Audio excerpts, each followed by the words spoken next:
안녕하세요. 오늘도 사연살롱을 찾아주셔서 감사합니다. 저와 친정엄마는 정말 혹독한 시집살이를 했어요. 친정엄마가 시댁으로부터 받은 온갖 모욕적인 일들을 다 알고 있으면서도 저도 똑같은 시댁살이를 겪고 말았네요. 이래서 엄마와 딸 팔자는 비슷하다는 이야기가 있는지도 모르겠어요. 시댁 식구들만 생각하면 분통이 터져서 시자 들어간 시금치도 싫어한다는데 제가 딱 그래요. 아주 시댁 식구들로부터 달달 볶였거든요. 그나마 좀 잘해줬던 시부 덕분에 살 수 있었던 것 같아요. 그마저도 시부가 중풍으로 쓰러져 10년이나 병치레를 하는 바람에 제가 간병을 다 해야 했어요. 시누이들이 둘이나 있는데도 시부 똥기저귀까지 제가 다 갈아야 했죠. 이제 시부가 돌아가시니 완전히 시댁으로부터 해방된 느낌이에요. 시누이들과도 당연히 의절했거든요. 주변에선 남편과 사별한 지 오래됐는데 왜 시댁에 얽매여 사냐고 뭐라 하더라고요. 사실 남편이 갑작스레 사망하고 그 충격으로 시부가 저렇게 된 거였어요. 나한테 그나마 잘해줬던 시부에 대한 고마움으로 그동안 병수발을 했던 것도 있죠. 하지만 더 큰 이유는 당연히 돈 벌기 위해서였어요. 남편이 갑자기 죽고 경력 단절녀인 제가 당장 돈 벌 곳이 없었거든요.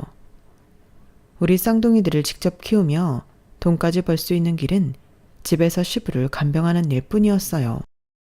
그 와중에 손이 시누이와 막내 시누는 자기 아버지 기저귀 한 번을 안 갈아주더군요. 그놈의 SNS인지 뭔지 시부와 사진만 찰칵찰칵 찍고서는 죄다 SNS에 올리는데 기도 안 차더라고요. 마치 엄청난 효녀인 것처럼 자기가 아픈 아버지 간병 당한 것처럼 꾸며서 글을 쓰는데 어이없다 못해 화가 났어요. 특히 시누이들이 저에게 상처를 줬던 건 글로 다 표현할 수 없을 정도로 많았어요. 남편과 결혼 허락을 받았을 때부터 말이죠. 남편은 사법고시 폐지되기 전 막차로 붙은 사람인데 그 수험 뒷바라지를 제가 다 했어요. 제가 중소기업에 다니며 쥐꼬리 같은 월급으로 장장 7년의 세월을 물심양면으로 밀어줬어요. 그런데 연수원 졸업 후 딱 3년 변호사 생활한 뒤 죽어버렸어요. 이제 우리 딸 쌍둥이들이 생기고 행복할 일만 남았다고 생각했는데 세상이 무너지는 듯 했죠. 그렇게 힘든 상황 속에서 시누이들은 절 위로해주고 돕기는커녕 무시하고 욕만 해댔어요. 제가 친정 부모님 다 돌아가시고 보잘것없는 사람이라는 게 그 이유였죠. 그러는 지네들은 뭐 보잘것이 있는 줄 아나 봐요. 남편의 누나인 첫째 시누이는 남편이 사업한다고 친정 돈까지 다 끌어가서 말아먹기를 수차례. 무슨 국밥도 아니고 추억의 돈을 한 달 내로 말아먹어버리더군요. 막내 시누이는 백수에 취직할 생각은 안 하고 맨날 남자나 꼬시러 다니는 꽃뱀이었죠. 이리도 가짜는 시누이들한테 욕 들어먹으니 더 자존심 상했어요. 오늘 제가 사연살롱에 시누이들 욕을 한번 거하게 해보렵니다. 이제 내가 시누이들보다 돈이 훨씬 많은 위치에 있으니 아주 꼬수어 죽겠네요. 이제 보란듯이 잘 살아가려고요. 오늘까지만 시누이들 욕하고 앞으로는 쳐다도 안 볼 거예요. 그럼 제 살풀이를 시작하도록 할게요. 제가 시댁 식구들한테 그렇게 살아움 당할 때 저희 친정 부모님들이라도 있으면 좀 덜 힘들었을 거예요. 그래도 기댈 곳이라도 있으니 말이죠. 그런데 저희 엄마 아빠도 참 기구한 인생을 사시다가 벼랑간에 돌아가시고 말았어요. 참으로 불쌍한 양반들이에요. 평범한 삶의 행복을 아주 짧게 느끼고 저 세상으로 가버렸으니 말이에요. 저희 엄마는 조실 부모하고 정말 어렵게 자랐어요. 시골에서 너무 배가 고파서 노지에 있는 오이나 깻잎 등을 따먹고 살았다고 하네요. 워낙 깡촌이다 보니 고아원이라는 기관도 없어서 정말 거지처럼 동네 사람들이 주는 밥 먹고 살았대요. 그러다가 서울에 있는 부잣집으로 식모 생활하러 가면 숙식이 해결되고 월급까지 받을 수 있다고 하여 동네 언니를 따라 무작정 서울로 갔다고 해요. 그때 엄마는 운명이라 표현하더군요. 지금 생각해보면 정말 운명이었던 것 같아. 엄마가 서울로 식모살이 하러 간 집에서 너희 아빠를 처음 만났으니까 말이야. 네 아빠는 그 집안의 막내 아들이었어. 명문대를 다니는 막내이자 외아들이었으니 얼마나 귀했겠니? 그런 사람이 자꾸 나에게 호감을 표시하니 난 당연히 밀어내려고만 했어. 전 매번 들었던 레퍼토리지만 어린 마음에 엄마가 이해되지 않았어요. 엄마, 둘이 좋아하면 사귀고 결혼하면 되지. 왜 아빠를 밀어내려고 한 거예요? 엄마의 조건이 너무 초라했기 때문이야. 언감생심 부잣집 도련님을 넘볼 수는 없었지. 지금은 우리 정희가 잘 이해 안 되겠지만 크면 엄마의 심정을 이해할 수도 있을 거야. 그런데 너희 아빠는 날 정말 인격적으로 존중하며 아껴줬고 우린 부모님의 반대를 무릅쓰고 결혼까지 감행하기로 했어. 그렇게 결정하기까지만 수년이 걸렸어. 아주 큰 종합병원을 운영했던 집안의 막내 아들이 식모랑 결혼한다고 하면 집안에서 내쫓길 게 뻔하니까 말이야. 결국 내가 혼전 임신을 하고서야 우리 관계를 어른들에게 알렸고 당연히 불호령이 떨어졌지. 그냥 불호령이 아니라 우리 사이를 찢어놓으려고 아주 잔인한 방법을 썼어. 그들은 날 사람 취급을 안 했지. 시댁 어른들은 손녀를 임신한 나를 자기네 병원 정신병동에 가둬버렸어. 내가 미쳤다며 강제로 감금한 거지. 병원장이 가두라고 시키니 밑에 사람들이 아주 손발이 척척 맞아 나를 차짓한 병실에 가둬버리더구나. 엄만 거기서 우리 정희를 출산해야 했어. 참으로 지독한 양반들이지? 정말 악마가 따로 없었어. 할머니 할아버지가 그렇게 악한 사람들이었다니. 엄마가 그렇게 당하고만 있을 때 아빠는 대체 어디서 뭐 한 거예요? 너희 아빠도 그때 건강이 확 안 좋아진 거야. 엄마를 백방으로 찾다가 포기했다고 전해 들었어. 그리고 나서 스트레스가 극심했던지 젊은 나이에 백혈병에 걸리고 말았지. 독한 양반들이 네 아빠가 다 죽어가니 그제서야 날 풀어주고 네 아빠랑 만나게 해주더구나. 그때 당시 너희 아빠 몸무게는 39kg이었어. 다 죽어가고 있었지. 네 아빠가 죽기 전 우리 세 식구가 살았던 그 1년이 나에게는 가장 슬프고도 행복한 나날들이었어. 그렇게 너희 아빠는 비참하게 최후를 맞이하고 난 혼인신고도 못했으니 네 시댁으로부터 한 푼도 못 받고 맨몸으로 쫓겨나고 말았지. 그런데 그게 나에게는 자유였어. 아주 크나큰 자유 말이야. 광복절보다 더 기쁜 해방의 날이었지. 그 악마 같은 양반들은 나중에 소식을 들으니 초호와 크루즈 여행을 장기간으로 갔다가 배 안에 전염병이 돌아서 배 안에서 둘 다 돌아가셨다고 하더구나. 참으로 끔찍한 양반들. 멀쩡히 날 정신병원에 가두더니 본인들도 배 안에서 꼼짝없이 갇혀서 죽다니 아주 쌤통이었지. 나의 친할아버지 할머니 이야기를 할 때 엄마의 눈에선 도끼가 흘러넘쳤어요. 그만큼 끔찍하게 싫었다는 이야기겠죠. 난 그런 엄마를 보고 나중에 저런 악마 같은 시댁은 만나지 말아야겠다 다짐했는데 그와 비슷하게 막장의 시누이들을 만나서 고생했네요. 딸은 어쩔 수 없이 엄마 팔자를 담나 봐요. 엄마는 홀몸으로 저를 키우기 위해 죽을 힘을 다하셨어요. 못 먹고 못 자면서 일만 하니 몸무게가 50kg을 넘어본 적이 없었죠. 뼈만 앙상하게 남은 채로 움직이고 또 움직이셨어요. 안 해본 일이 없는 것 같아요. 화장실 청소 박스 공장, 핸드폰 부품 조립 공장, 메리아스 공장, 반찬 가게 알바 등등. 그 중에서 엄마는 아빠 집 식모살이를 할 때 배운 묵과 두부 만드는 기술로 직접 식품을 만들어 리어카로 파는 일에 정착했어요. 남 밑에서 하층민 취급받으며 일하는 것보다 시장통 리어카 안에서 내장사하는 게 마음 편하다면서 말이죠. 어렸던 저는 엄마 옆에 큰 박스를 두고 그 안에 쏙 들어가서 놀았어요. 조그만 아이가 들어가서 보이질 않으니 간혹 사람들이 그게 쓰레기 박스인 줄 알고 오며 가며 쓰레기를 휙휙 던지기도 했어요. 그럼 제가 두더지처럼 쏙 나와서 그 사람에게 쏘아 붙였어요. 아, 더러워. 아저씨. 왜 쓰레기를 버려요? 아이고 미안하다 얘야. 난 쓰레기 상자인 줄 알고 그만. 자, 얘따. 이 돈 받고 기분 풀어라. 휴지로 좀 닦고 말이야. 아저씨는 제게 1,000원짜리 한 장을 쥐어줬어요. 전 그 돈이라도 갖고 싶었어요. 1,000원이 제게는 엄청나게 큰 돈이었거든요. 그런데 그걸 지켜보던 자존심 센 엄마는 제 손에 쥐어진 1,000원을 확 뺏어서 그 아저씨한테 돌려줬어요. 이 박스 우리 아이가 노는 곳이에요. 쓰레기 버리지 마세요. 그리고 이 돈 도로 가져가세요. 우린 거지가 아니거든요. 그렇게 엄마랑 저는 남한테 도움 안 받고 올곧게 살았어요. 정말 물류폰에서 돈이 가랑비에 옷 젖듯이 야금야금 모여서 결국 원룸 보증금 할 만큼은 모이더군요. 월세에서 반전세로, 반전세에서 전세로 가는 동안 마른 걸레를 쥐어짜듯이 허리띠를 졸라매고 절약하며 살았어요.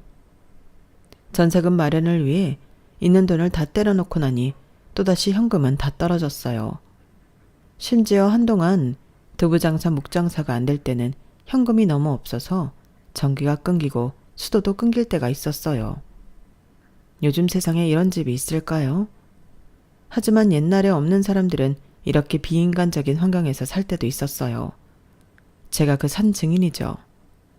엄마는 어떻게든 입에 풀칠할 거리라도 사기 위해 투잡을 시작했어요. 동네 폐지를 줍는 일이었죠.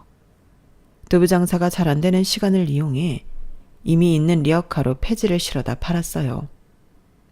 점점 굽어가는 엄마의 허리를 보고 학교에 다니는 것조차 죄송했어요. 그 시간에 내가 알바를 해서 돈을 벌면 엄마가 굳이 폐지 줍는 일까진 안 해도 될 텐데 하는 생각이 들었죠. 그날도 하교하고 동네로 접어들었는데 저 멀리서 폐지를 줍는 엄마가 보이더군요. 반가운 마음에 아주 멀리서 엄마 하고 크게 불렀어요. 엄마는 제 목소리에 고개를 들고 허리를 펴고 제가 있는 쪽을 바라보셨어요. 아주 환하게 웃으며 절 향해 손을 흔들어 주셨어요. 그런데 그 순간 저 높은 비탈길에서 1톤 트럭 한 대가 와르르 엄마를 향해 달려오는 거 아니겠어요? 너무 순식간에 빠른 속도로 말이죠. 비탈길 아래쪽에 있던 엄마는 굉음과 함께 달려오는 트럭을 감지했지만 때는 이미 늦고 말았어요. 엄마! 얼른 피해! 엄마! 제가 목에 핏대 세우며 엄마한테 외쳤지만 너무 끔찍한 장면을 목격한 뒤였어요. 전속력으로 엄마에게 달려갔고 곁에 있던 사람들에게 소리쳤어요. 제발 우리 엄마 좀 살려주세요. 누가 119 좀 불러주세요. 엄마! 엄마! 피투성이가 된 엄마는 그때까진 의식이 좀 있어서 실눈을 뜨고 절 바라봤어요. 한 줄기 눈물을 떨구면서 제게 아주 얇은 목소리로 말했어요. 우리 딸 정이야. 내 딸 미안하다. 미안해. 엄마, 피가 너무 많이 나잖아. 엄마가 뭐가 미안해. 내가 미안하지. 내가 엄마를 부르지만 않았어도 이런 일은 없었을 텐데. 제발 깨어나세요. 곧 119 올 거야. 절대 정신 잃으면 안 돼. 엄마 없으면 나 혼자 어떻게 살아. 엄마. 목 놓아 엄마를 불렀지만 그러기엔 피가 너무 많이 났어요. 응급실에 가서도 내 피를 엄마한테 주면 안 되겠냐고 소리치며 울어댔지만 엄마는 이미 돌이킬 수 없는 상태였죠. 내 세상이 무너져 내렸어요. 며칠 밤을 새도 잠이 안 왔어요. 내가 그때 엄마를 불러 세우지만 않았어도 엄마가 그 트럭을 피할 수 있었을 텐데 다 내 탓이다. 내가 엄마를 죽인 거다라는 자책감이 24시간 날 괴롭혔어요. 그러기를 며칠이 지나고 저도 거의 산송장이 되어갈 때쯤 잠깐 낮잠이 들었는데 꿈에 엄마가 나타났어요. 엄마는 너무나도 평온한 얼굴을 하며 이렇게 말씀하셨어요. 정이야, 편하게 누워서 자. 죄책감에 시달릴 필요 없어. 엄마의 운명이 여기까지인 거야. 네 탓이 아니야. 네가 행복하게 열심히 살아가지 않는다면 엄마는 지천을 떠돌며 하늘나라에도 가지 못할 거야. 제발 악착같이 행복하게 살아줘. 그것만이 네가 할 일이야. 그리고 마지막으로 네가 할 수 있는 일에만 집중해. 세상엔 내 힘으로 어쩔 수 없는 일이 너무 많아. 거기에 스트레스 받을 필요 없어. 알았지? 엄마가 꼭 하늘에서 지켜보고 있을게. 현명한 우리 딸은 잘 살아갈 수 있을 거야. 사랑해, 정이야. 앉아서 잠깐 졸았다가 엄마의 목소리를 듣고는 바로 깨어났어요. 엄마의 제대로 된 마지막 같은 유언 같은 생각에 잊어버리기 전에 바로 옆에 있던 종이 쪽지에 다 적어 놓았죠. 그 쪽지가 아직도 제 지갑 속에 온전하게 있어요. 악착같이 행복하게 살아라. 내가 컨트롤할 수 있는 일에만 집중해서 열심히 살아라. 엄마의 말씀을 제 생활 신조로 삼고 그대로 살아가고 있어요. 덕분에 그 후로 살아가면서 제가 어찌할 수 없는 일에 대해서는 스트레스를 최대한 받지 않으려 노력하는 것 같아요. 세상엔 진짜 별별 일이 다 일어나잖아요. 여러분께서도 내 노력으로 컨트롤할 수 없는 부분에서 일어나는 일에 너무 개념치 마세요. 잊을 수 없다면 그대로 두고 그저 눈앞에 내 할 일에 대해서만 집중하는 게 현명한 것 같아요.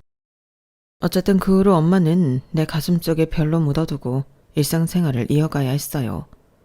물론 쉽진 않았어요. 현금도 한 푼 없는 상태였고 남은 건 원룸의 전세금 뿐이었거든요. 전세금을 빼서 월세를 돌리고 몇 달간 학교를 다니며 그대로 생활했어요. 하지만 거금의 월세가 매달 빠져나가니 이겨낼 재간이 없더군요. 학교에서 학교하고 남는 시간에 알바를 하며 생활비 및 월세를 충당하기가 무진장 어려웠어요. 어쩔 수 없이 학교 측에 사정을 말씀드리고 자퇴를 했어요. 학교에선 고아원 등 기관에 들어갈 것을 권유했지만 그때의 생각엔 난 원래부터 고아가 아닌데 왜 내가 고아원에 들어가야 하나 하면서 혼자 이겨내고 싶었어요. 학업은 다 커서 다시 시작하면 된다고 생각했어요. 어찌 보면 어리석은 생각이었죠. 어쨌든 고등학교도 제대로 졸업하지 못한 채 엄마가 남겨준 리어카를 끌고 시장에 나갔어요. 맨 처음엔 복숭아가 제철이어서 도매시장에서 복숭아를 좀 사다가 팔았어요. 워낙 비싼 과일이라 복숭아를 맘 놓고 먹어보지 못한 한이 있었거든요. 그런데 어렸을 때 복숭아를 먹었을 땐 이런 일이 없었는데 복숭아를 가까이만 해도 눈이 부어오르고 연신 재채기가 나고 정말 난리도 아닌 거예요. 알고 봤더니 제게 복숭아 알레르기가 있었던 거죠. 하루 만에 복숭아를 팔아보겠다는 야심찬 계획은 물거품이 되었어요. 피부과 가서 약만 잔뜩 사 먹었더랬죠. 엄마가 묵 만들고 두부 만들었던 걸 항상 옆에서 도왔기에 다시 엄마 방식 그대로 만들어서 팔기로 다짐했어요. 그랬더니 오히려 아주머니들에게 잘 팔리더군요. 사람은 자기가 하고 싶은 것보다는 잘하는 걸 해야 맞는 것 같아요. 자영업 하시는 분들은 공감하실 거예요. 자영업이라는 게 회사원들처럼 칼퇴하고 이런 게 없죠. 아침부터 시장통에 나가서 밤 늦게까지 해야 했어요. 바보처럼 처음엔 앉을 의자도 준비 안 했다가 딱 하루 서서 일하고 집에 와서 그대로 쓰러질 뻔했어요.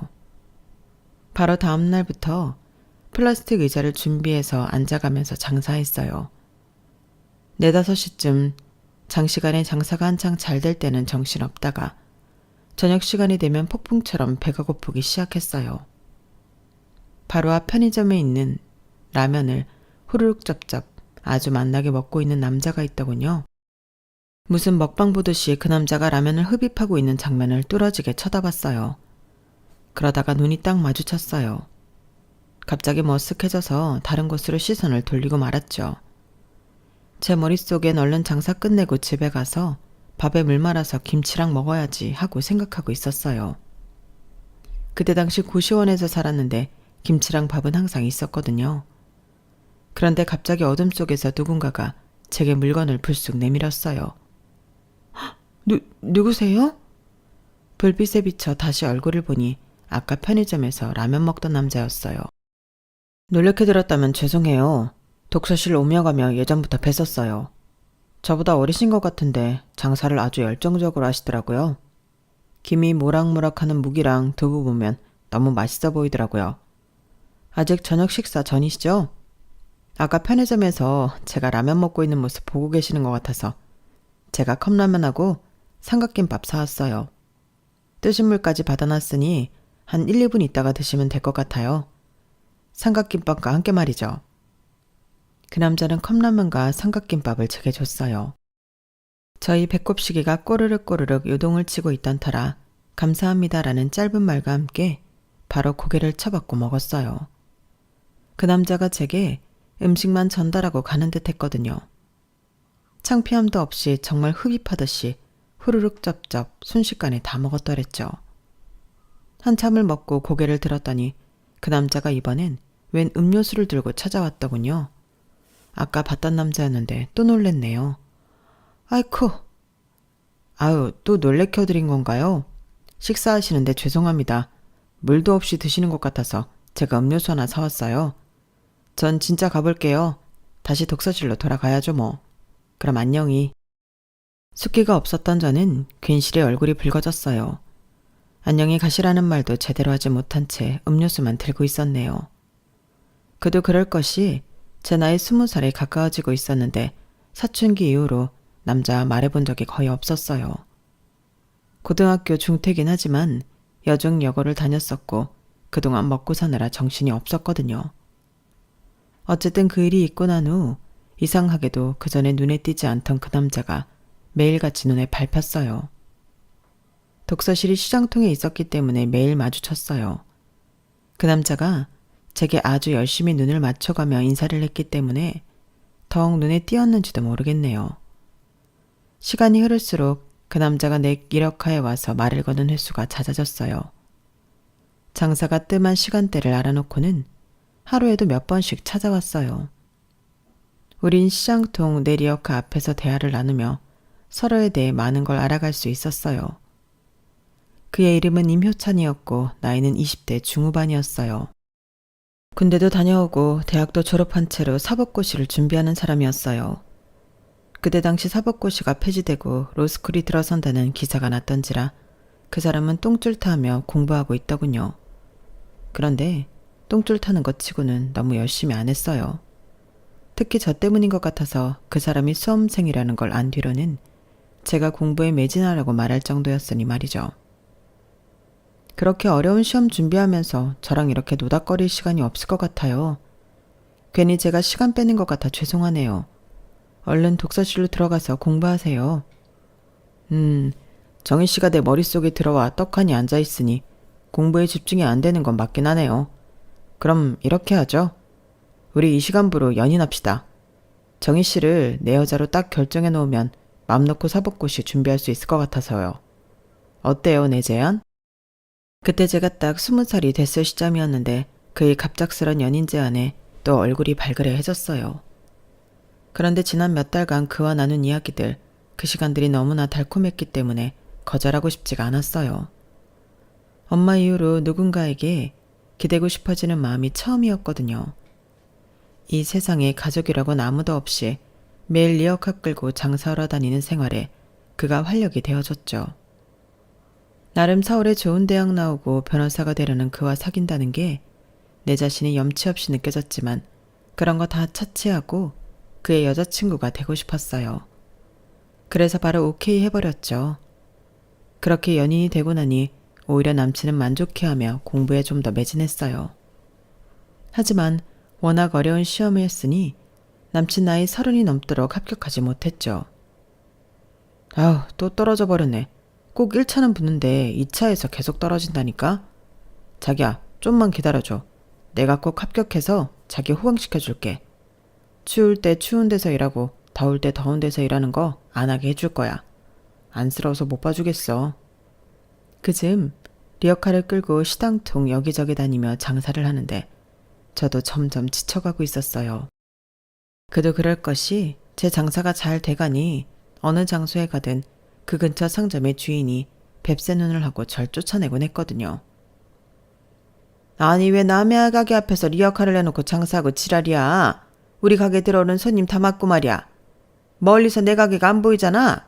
당장 꺼지지 못해? 저도 장사에 점점 장뼈가 굵어져서 같이 맞받아쳤어요.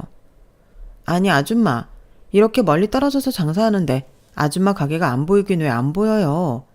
우리 무기랑 두부 사러 오는 손님들이 오히려 그 가게에 가서 물건도 팔아주는구만. 괜히 질투하고 난리야.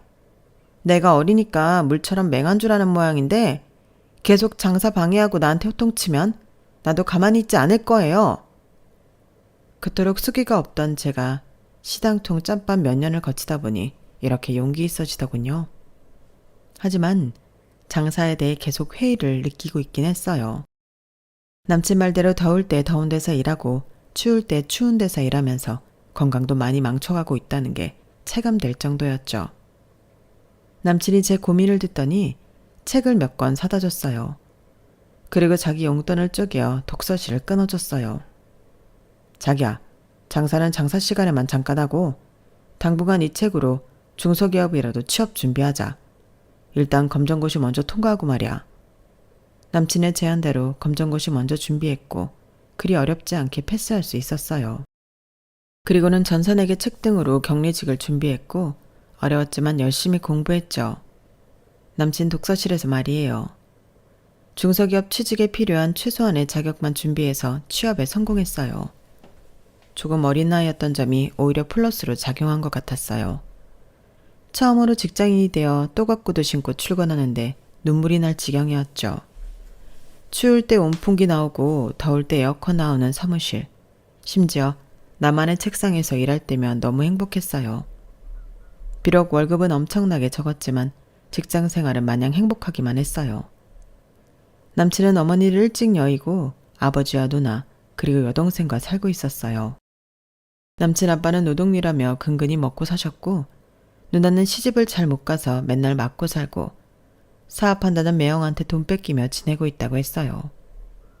여동생은 밖으로만 돌며 취업 준비도 안 하고 맨날 백수라고 하더군요.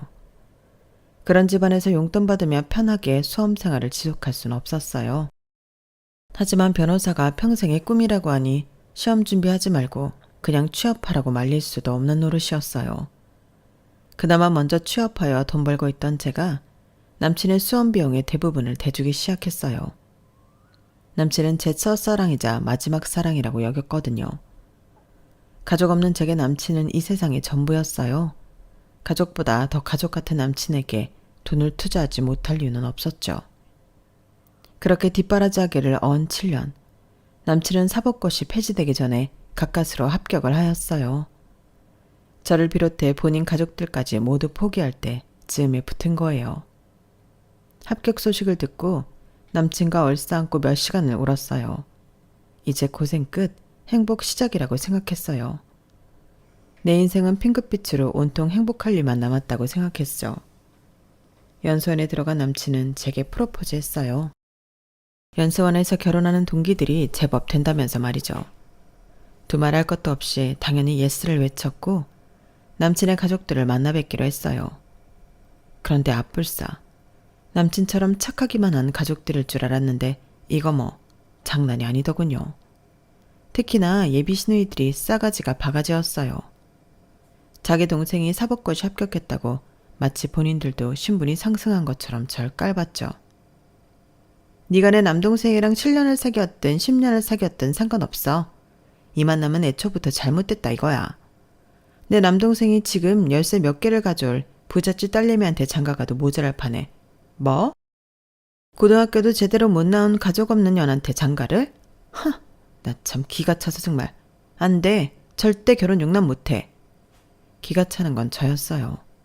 아직 변호사가 된 것도 아니고 사법시험에 통과했을 뿐인데 절 하층민 취급하다니 너무 열받더군요.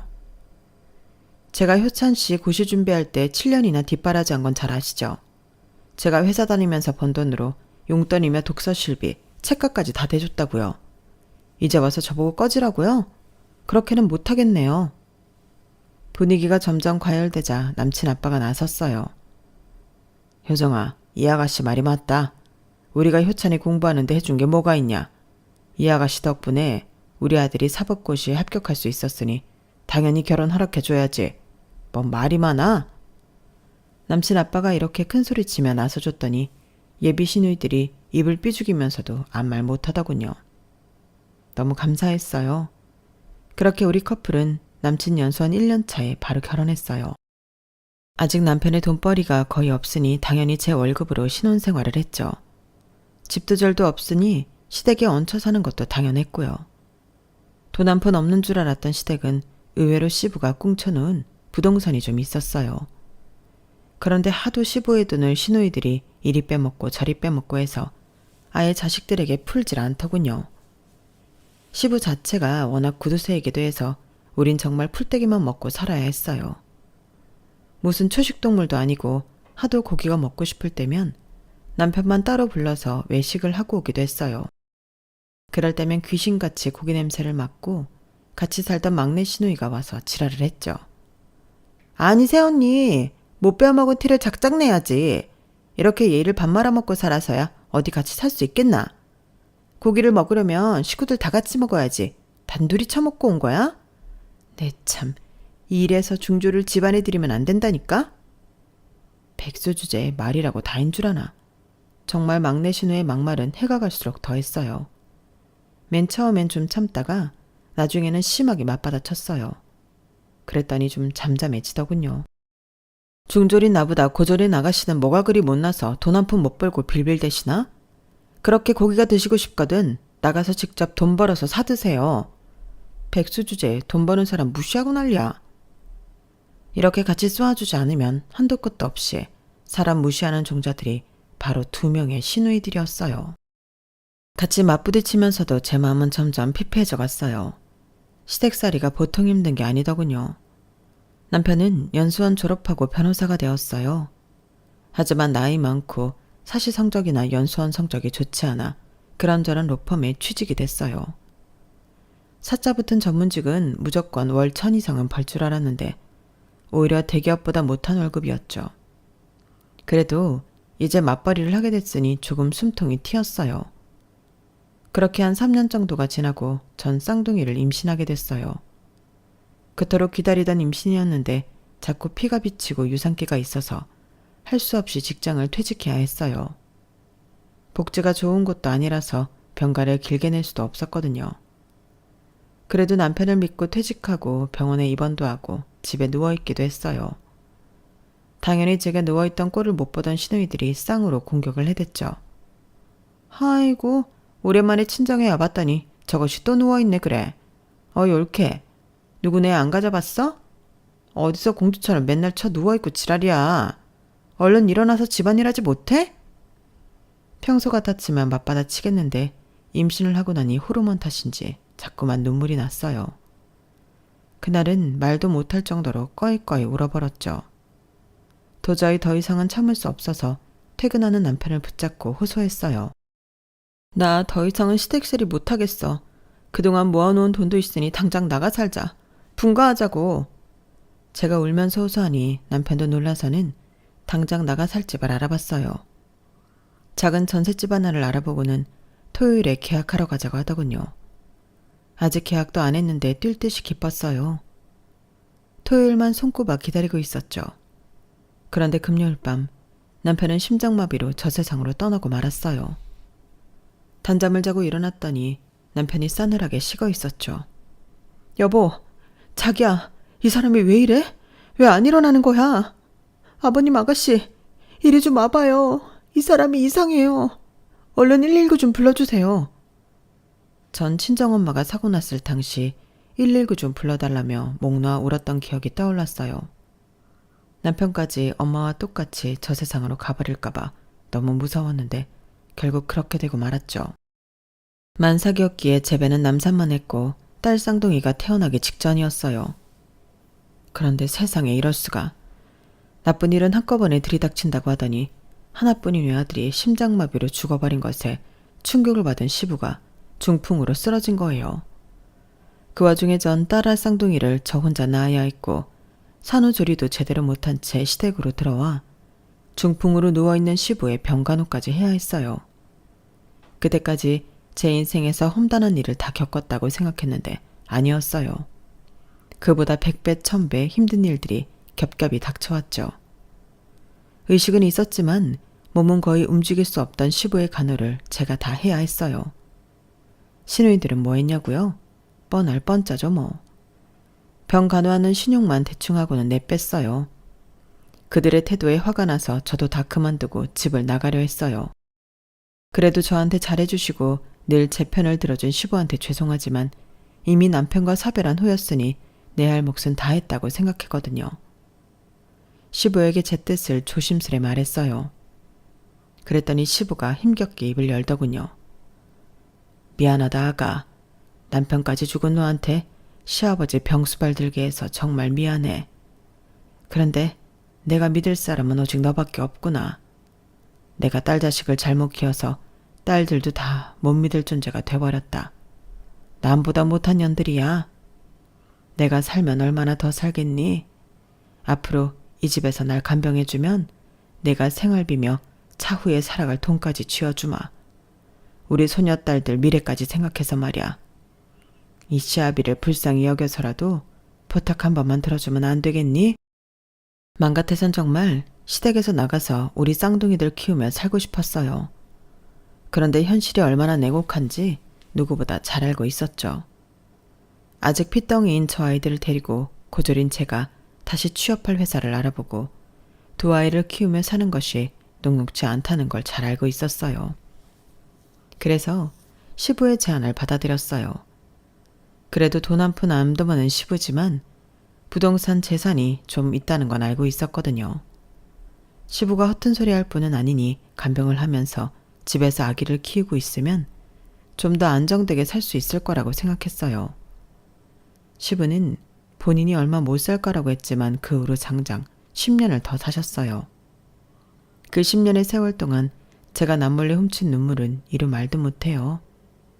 남편도 없는 가부가 시부의 간병을 해야 했으니까요. 그런데 그 이유 중 대부분이 바로 시누이들 때문이었죠. 본인들 아빠 똥기저귀 갈고 있는 저한테 위로의 말이나 격려는 못해줄 망정 비아냥대기 일쑤였어요. 언니, 아빠 기저귀를 이렇게 채우면 어떡해요? 다 새잖아요. 벌써 몇 년이나 간병했으며 이런 거 하나 제대로 못하나? 아, 멍충이 같으니라고. 뭐? 지금 뭐라고 했어요? 아가씨가 기저귀 한 번을 갈아드려 봤어요? 맨날 SNS엔 아주 본인이 간병 당한 것처럼 효녀 코스프레 다 하면서 무식하고 멍청한 게 누군데 나한테 그래요? 진짜 막내 신우의 SNS에 들어가서 사진들을 보면 가관도 아니었어요.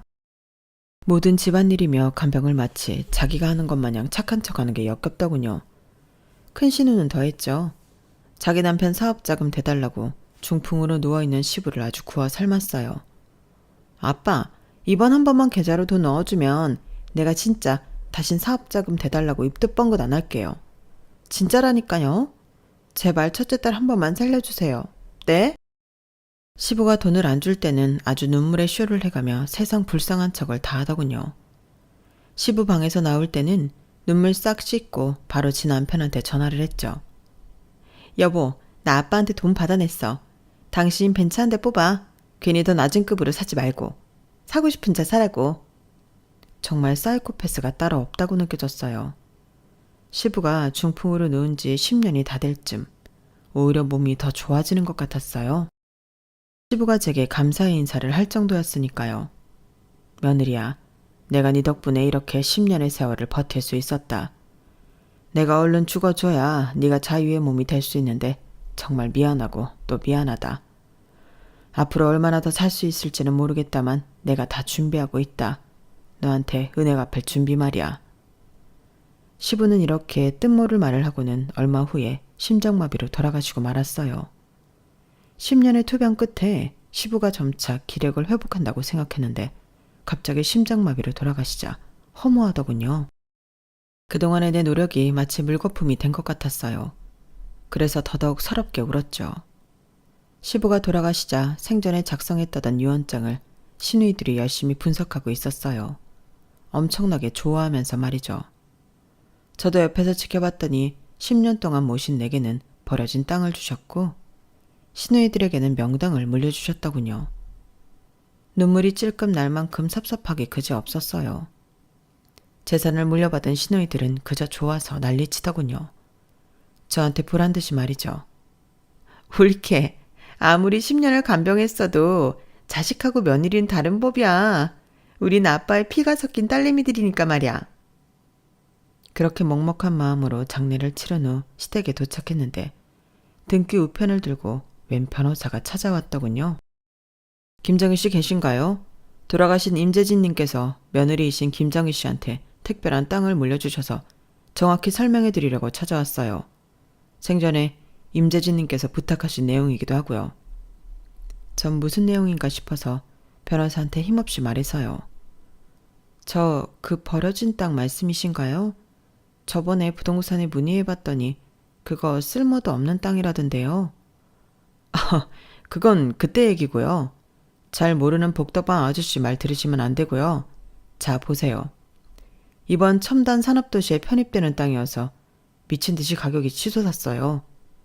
그걸 알고는 얼마 전에 며느리에게 특별히 이 땅을 주라고 유언장을 수정하셨어요. 어르신께서 몸은 불편하지만 정신만큼은 정정하셔서 몇 년 더 사실 줄 알았는데 갑자기 부보를 듣게 되어 놀랐네요. 하여간 현재 시세 세금 떼고도 50억입니다. 수용되어 세금 떼고 바로 지급되실 거예요. 그 변호사는 일목요연하게 정리된 자료들을 제게 건네주었어요. 그리고는 제 계좌를 알아갔어요. 아마 일주일 내로 현금 지급될 거라면서 말이죠. 전 이 모든 게 꿈 같았어요. 제게 50억이라는 현금이 나온다니. 옆에서 시누이들이 땅을 치고 후회하는 걸 보고 더욱 실감났죠. 아버지. 아무리 그래도 친딸인 우리들한테 개발될 땅을 주셨어야지. 이게 뭡니까? 진작에 간병 참여할걸. 우리한테는 고작 5억짜리 땅 주고 며느리한테는 50억이라니. 내 팔자야. 아유. 큰 시누는 곡소리를 내며 땅을 쳤고 막내 시누이는 정신 차리고 제게 귀신같이 착 달라붙더군요. 언니, 나 이 나이 먹도록 백수인 거 잘 알고 있죠? 제발 반띵하면 안 될까요? 반띵해서 나눠 가집시다. 네? 제발요, 언니. 전 그들이 버러지같이 느껴졌어요. 당장 일어나서 그들을 향해 꽥 소리를 질러버렸죠. 야, 누가 네 언니야? 너랑 나랑 피 섞였어? 우리는 그냥 남남이야. 니네 오빠도 10년 전에 죽은 마당에 내가 왜 니네 사정을 봐줘야 해? 천하의 몹쓸년들. 니네한테 5억씩이나 물려주신 아버님한테 감사하며 열심히 살아. 치. 가래침을 퇴뱉고 시댁에서 짐을 싸서 나와버렸어요. 일단은 고급 호텔에 들어가서 신용카드로 아이들과 함께 생활했어요. 현금을 받을 동안 괜찮은 30평대 아파트를 알아보고는 당장 짐을 꾸려 아이들과 입주했죠. 33평의 드넓은 아파트 거실에서 글을 쓰고 있는 지금도 사실 믿기지가 않아요. 최근에 안 건데 33평을 국민평수, 즉 국평이라고 한다면서요? 그만큼 남들한테는 익숙한 평수의 아파트인지 몰라도 저와 제 딸들한테는 대궐이 따로 없네요. 갑자기 주어진 수십억의 돈을 어떻게 써야 잘 쓸 수 있을지 궁리 중이에요. 이미 저보다 돈이 많으신 여러분들께서 돈 잘 사용하는 지혜로운 방법 좀 댓글로 많이 알려주세요. 여러분께서 설명하신 대로 현명하게 살아볼게요. 그럼 모두들 저의 행운의 기운을 받아서 행복하시길 바랄게요. 지금까지 저의 긴 글 읽어주셔서 감사해요. 저도 지금까지 살아온 것처럼 우리 쌍둥이 딸들과 열심히 살아갈게요. 모두들 행운을 빕니다. 여러분, 사연 댓글에 응원과 현명한 조언 부탁드려요. 좋아요와 구독은 저에게 큰 힘이 됩니다. 오늘도 좋은 일 가득하세요.